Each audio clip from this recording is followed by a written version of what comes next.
Assalamualaikum warahmatullahi wabarakatuh. Salam sejahtera bagi kita semua. Om Swastiastu, Namo Buddhaya, salam kebajikan. Perkenalkan, nama saya Sukati Sarmin, Sarjana Terapan Kebidanan, Magister Kebidanan, dosen tetap pada program studi S1 Kebidanan, Sekolah Tinggi Ilmu Kesehatan Husada Jombang. Video ini merupakan bagian dari pernyataan data diri dalam unjuk kerja Tridharma Perguruan Tinggi atau PDD UKT-PT untuk sertifikasi dosen tahun 2026, khususnya dalam aspek pengajaran. Pada kesempatan ini saya akan menyampaikan mata kuliah yang saya ampu yang sesuai dengan bidang keahlian saya, yaitu mata kuliah Asuhan Kebidanan Kehamilan.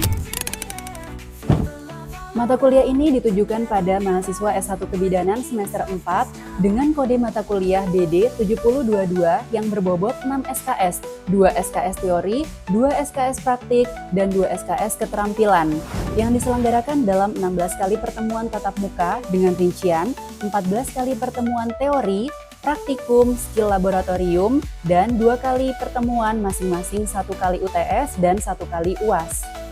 Deskripsi mata kuliah ini dirancang untuk memberikan pemahaman dan keterampilan kepada mahasiswa untuk memberikan asuhan kebidanan pada ibu hamil secara komprehensif, berkesinambungan, dan berpusat pada perempuan atau women center care sesuai dengan standar profesi, kode etik, dan evidence-based practice.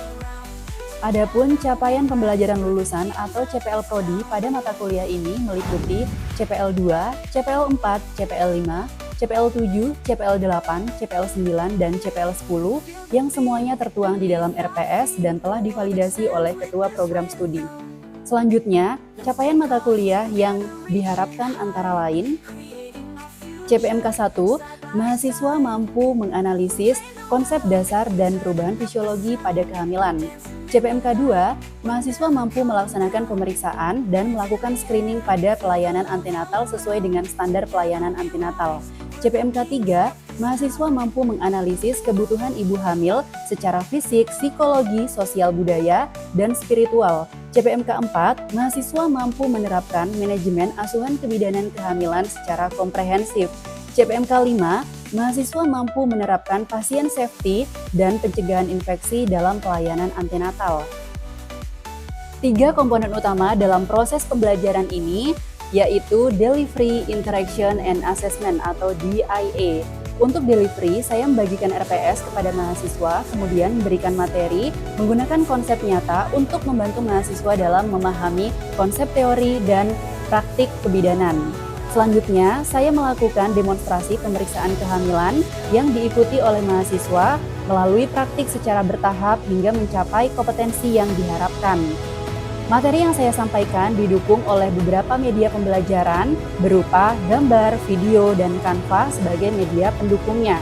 Interaction pada mata kuliah ini melibatkan komunikasi dua arah antara dosen dan mahasiswa melalui diskusi dan tanya jawab, kolaborasi, dan juga refleksi bersama untuk membantu mahasiswa dalam mengembangkan proses berpikir kritis dan pemecahan masalah. Asesmen atau sistem penilaian pada mata kuliah ini mencakup asesmen formatif untuk penilaian proses yang dilakukan melalui kuis, tugas mandiri dan kelompok, praktikum, serta penilaian keterampilan dan sikap sesuai dengan capaian pembelajaran. Selanjutnya, penilaian formatif untuk penilaian akhir berupa UTS dan UAS. Model pembelajaran yang saya gunakan pada mata kuliah ini adalah Student Center Learning, Case-Based Learning, Problem Center Learning, Demonstrasi, Evidence-Based Learning, Collaborative Learning dengan metode ceramah interaktif, kuis, diskusi kelompok, demonstrasi, praktikum, dan juga penugasan mandiri. Referensi yang saya gunakan pada mata kuliah ini ada buku ajar karya saya sendiri dan juga buku karya ahli lainnya serta artikel jurnal yang memiliki nilai kebaharuan. Bobot yang diberikan pada mata kuliah ini diantaranya kehadiran 10%, tugas 15%, kuis 10%, praktikum dan skill laboratorium 25%, UTS 20%, dan UAS 20%, sehingga total bobot pada mata kuliah asuhan kebidanan kehamilan sebanyak 100%. Selanjutnya, marilah kita saksikan cuplikan dari proses pembelajaran saya di dalam kelas bersama mahasiswa pada pertemuan kelima yang akan membahas tentang diagnosis kehamilan dan komponen pelayanan pada antenatal care. Selamat menyaksikan. Baik, Assalamualaikum warahmatullahi wabarakatuh. Waalaikumsalam warahmatullahi wabarakatuh. Apa kabar hari ini? Baik ya. Masih semangat? Masih ya. Oke, baik. Sebelum Ibu mau masuk ke pertemuan hari ini, Ibu mau absen dulu ya. Hari ini hadir semua kan ya? Hadir ya. Kalau misalnya hadir semua, nanti setelah ini kalian harus tanda tangan ya di jurnal perkuliahan. Oke.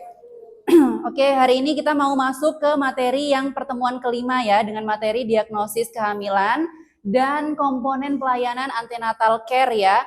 Tapi sebelum Ibu masuk ke materi hari ini, Ibu mau tanya dulu, minggu kemarin kita belajar soal apa ya? Ada yang masih ingat?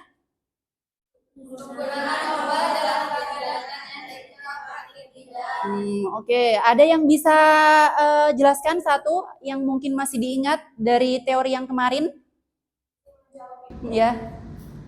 Asam folat, zat besi, kalsium, dan obat-obatan tertentu itu terbukti aman dan sesuai indikasi. Sebaliknya ada beberapa penggunaan obat yang menimbulkan efek teratogenik atau menyebabkan gangguan perkembangan janin sehingga penggunaannya itu harus dihindari atau dengan pengawasan tenaga kesehatan. Oke, baik. Tepuk tangan dulu buat Rizka. Oke, kalau misalnya kode etiknya ada yang bisa menjawab? Oke.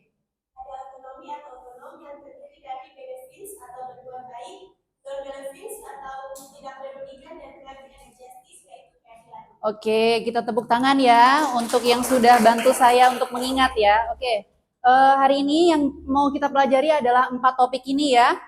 Ada, kalian bisa lihat di slide. Kemudian diagnosa kehamilan. Ada yang bisa bantu saya jawab apa itu diagnosa kehamilan? Oke, silahkan.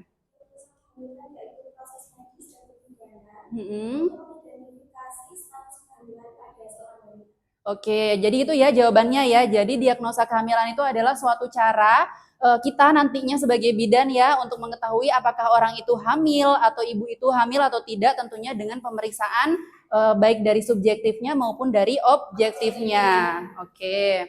Nanti ada ini ya, ada beberapa tanda ya yang harus kita tahu. Yang pertama itu adalah amenore atau ibu tidak haid-haid ya. Jadi tanda yang paling mungkin, yang paling sering pertama kali diketahui itu adalah ibu itu tidak haid ya. Jadi itu kemungkinan atau ibu itu sedang hamil kayak gitu. Tapi tidak boleh dikatakan kalau dia itu sedang hamil karena ini tanda tidak pasti ya amenore ya. Kadangkala orang yang amenore itu mungkin bukan hamil tetapi dia punya gangguan, misalnya stres atau gangguan hormonal ya, atau mungkin punya penyakit tertentu. Kemudian yang kedua, biasanya dia sering mengalami mual muntah ya, itu dikarenakan peningkatan hormon human chorionic gonadotropin. Biasanya dia terjadi di awal kehamilan ya. Kemudian yang selanjutnya adalah mengidam ya. Biasanya ibu itu akan sering maksudnya ingin makan, ingin melakukan sesuatu yang tidak biasanya ya. Itu biasanya terjadi nanti di awal kehamilan juga. Kemudian mame. Misalnya dia akan menjadi tegang, areolanya akan menghitam ya, anoreksia, jadi kurang nafsu makan ya. Jadi biasanya yang satu hari dia itu makannya itu 4 kali, kalau pada saat dia hamil mungkin cuma 1 kali aja dalam sehari gitu ya. Kemudian sering miksi, sering suka buang air kecil ya. Kemudian konstipasi ya, itu dikarenakan hormon progesteron ya. Jadi pada saat ibu hamil itu hormon progesteronnya itu dia meningkat ya. Jadi dia akan memperlambat kerja dari usus gitu. Kemudian yang terakhir adalah pigmentasi ya. Itu ada kloasma gravidarum, ada areola mamenya itu dia menghitam gitu ya sama linea. Kemudian yang selanjutnya adalah tanda kemungkinan hamil. Yang pertama, pada saat dia melakukan tes ya, atau tes pack ya, kemungkinan akan hasilnya itu positif gitu ya, tapi belum pasti dia hamil. Kemudian yang kedua, uterusnya membesar, rahimnya membesar, tapi belum pasti juga ya, dikarenakan mungkin saja orang itu punya kista, punya miom, atau penyakit lainnya gitu.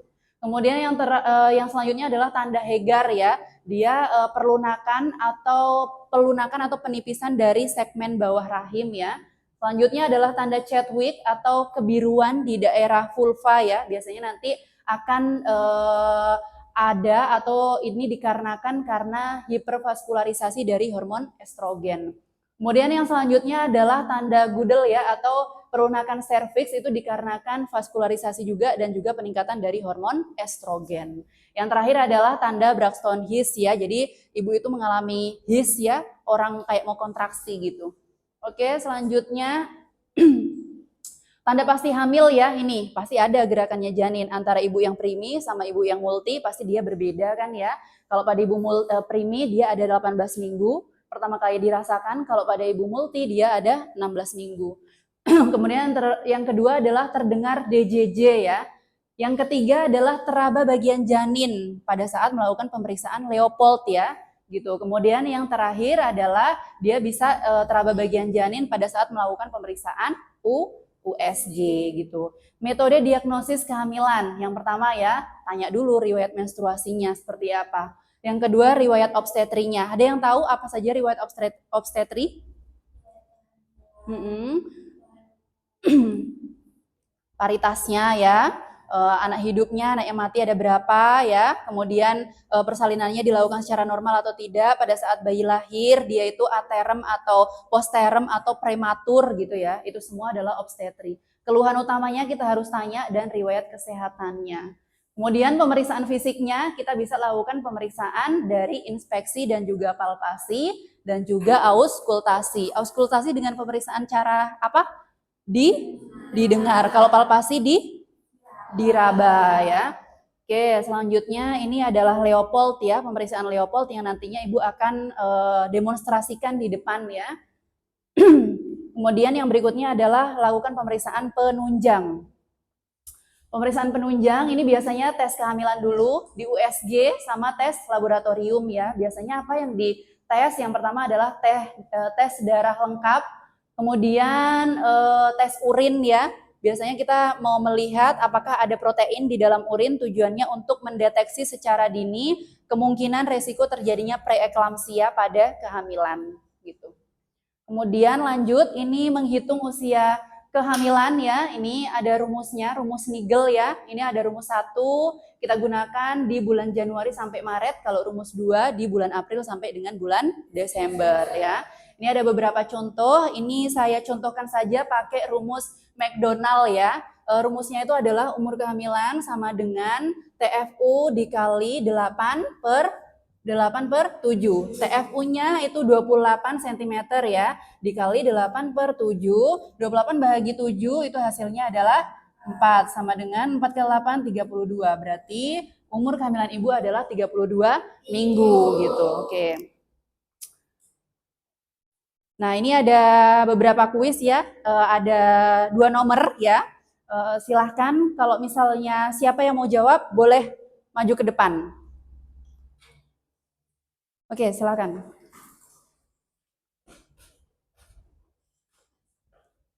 Oke, ini.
Oke, udah ya, selesai ya.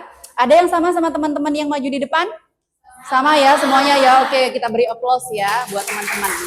Oke, selanjutnya ini materi yang terakhir, ini adalah komponen ANC ya. Komponen ANC itu adalah 10 poin ya. Biasanya kita sebut dengan 10T ya. Yang pertama adalah timbang berat badan ya. Tujuannya untuk apa? Untuk melihat status gizi dari ibu hamil ya. Kemudian ukur tekanan darah, tadi sudah saya jelaskan ya, tekanan darahnya kalau misalnya dia tinggi, tentunya akan berhubungan erat dengan kejadian tadi ya, preeklamsi. Kemudian ukur lilanya, kalau dia kurang dari 23,5 cm, dia sudah kita kategorikan sebagai yang kek ya. Kek itu apa?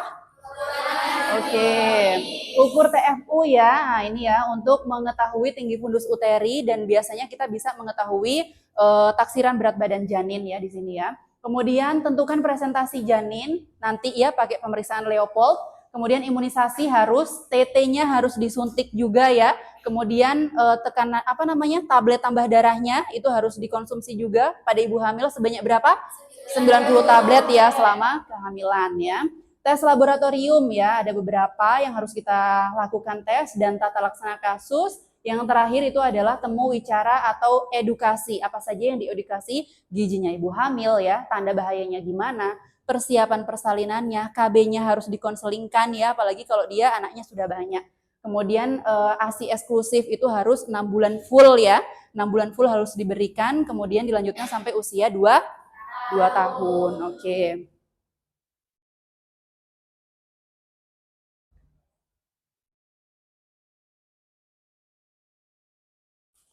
Oke, mungkin Ibu akan lanjutkan dengan pemeriksaan Leopold ya pada kehamilan ya. Sebelum itu pemeriksaan Leopold itu ada berapa?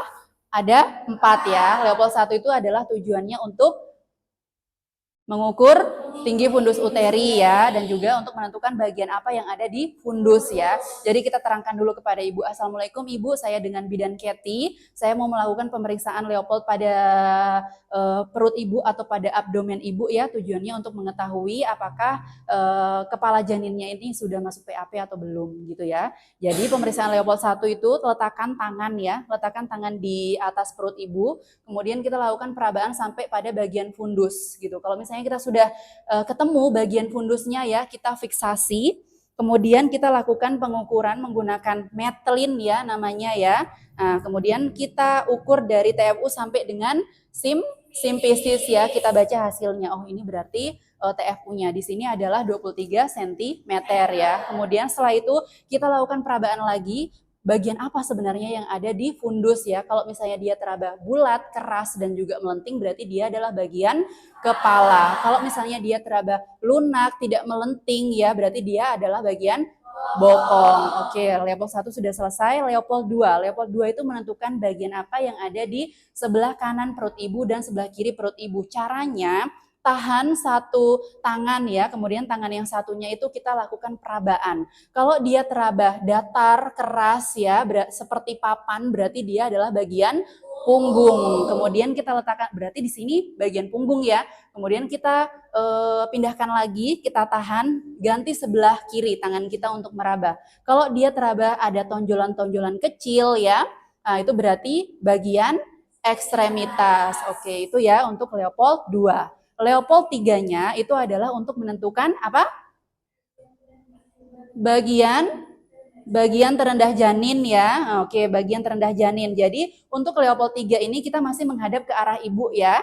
Nah, ini ya. Jadi dengan tangannya itu 3 jari boleh seperti ini ya.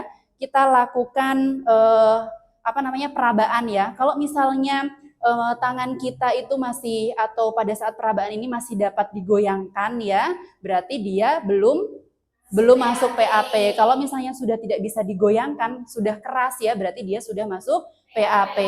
Oke, Leopold 4-nya. Leopold 4-nya itu adalah untuk menentukan apakah seberapa jauh bagian terendah janin itu sudah masuk PAP atau belum. Caranya yaitu dengan membelakangi ibu ya. Membelakangi ibu ya. Sebut saja kalau misalnya seperti ini ya.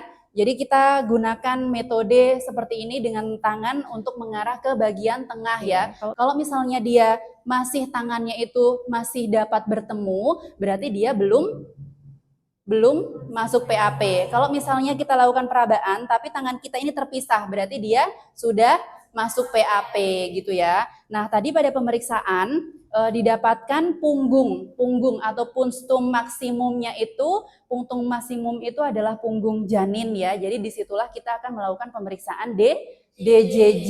Caranya dengan apa? Kita letakkan di bagian punctum maksimum, ini namanya lenek ya. kita letakkan di bagian punktum maksimum. Kita dengarkan ya. Oke, kita dengarkan caranya bagaimana. Caranya adalah 5 detik pertama, kemudian jeda lagi 5 detik kedua, 5 detik ketiga dihitung lagi, 5 detik keempat dijeda lagi, 5 detik kelima dihitung lagi. Nah, antara 5 detik pertama, 5 detik ketiga, dan 5 detik kelima itu dikali 4. Kalau hasilnya lebih dari 160 atau kurang dari 120, berarti itu menandakan tanda gawat janin. Tapi kalau misalnya masih dalam rentang 120 sampai 160, berarti itu hasilnya normal. Jadi seperti itu ya. Sudah jelas semuanya? Nanti pada pertemuan berikutnya kita akan melakukan praktikum ya bersama teman-teman sekalian. Ada yang mau ditanyakan mungkin? Sudah kalau misalnya? Oke. Apa yang mau ditanya? Silakan. Tadi pada slide 10 kan Cepat menjelaskan aja. tentang bahwa perhitungan usia kehamilannya itu menggunakan rumus Liddell dan juga Mm-mm. rumus lepas 1/3 Mm-mm. yang sama-sama berdasarkan HPHT. Mm-mm. Bagaimana jika ibu hamilnya itu lupa atau tidak mengetahui HPHT-nya? Oke, jawabannya bagaimana kalau lupa ya? Kalau misalnya ibu hamil lupa akan HPHT-nya, berarti kita lakukan dengan alternatif yang kedua, misalnya dengan pemeriksaan USG, karena HPHT itu bukan merupakan satu-satunya cara untuk menentukan usia kehamilan ya, tapi masih banyak cara. Yang paling bagus itu dengan metode USG, apalagi dengan ingatan ibu yang kurang atau lupa gitu ya. Oke, itu saja. Mungkin sudah ya. Oke, kalau misalnya sudah tidak ada yang ditanyakan, semoga ilmu pada hari ini yang saya berikan bermanfaat untuk teman-teman sekalian. Untuk pertemuan berikutnya, nanti kita akan ada presentasi kelompok ya. Nanti tolong dibagi kelompoknya ya, mungkin sesuai dengan daftar hadir juga nggak apa-apa ya. Oke, nanti pertemuan berikutnya kita presentasi kelompok. Sudah ya, sudah selesai ini ya. Kalau misalnya sudah tidak ada yang ditanyakan, semoga ilmunya bermanfaat. Saya akhiri. Wabillahi taufiq wal hidayah. Wassalamualaikum warahmatullahi wabarakatuh. Waalaikumsalam warahmatullahi wabarakatuh. Oke, terima kasih ya. Terima kasih.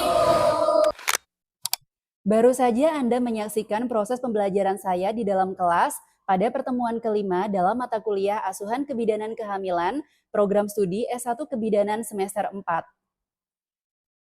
Semoga video pembelajaran tersebut dapat memberikan gambaran yang nyata terkait pendekatan yang saya terapkan di dalam kelas yang tidak hanya berorientasi pada pemahaman teori saja, tetapi dalam pengembangan kompetensi praktik. Semoga video ini dapat menjadi pertimbangan yang baik dalam proses penilaian sertifikasi dosen tahun 2026 yang saya ikuti. Akhir kata, saya ucapkan terima kasih. Wabillahi taufiq wal hidayah. Wassalamualaikum warahmatullahi wabarakatuh.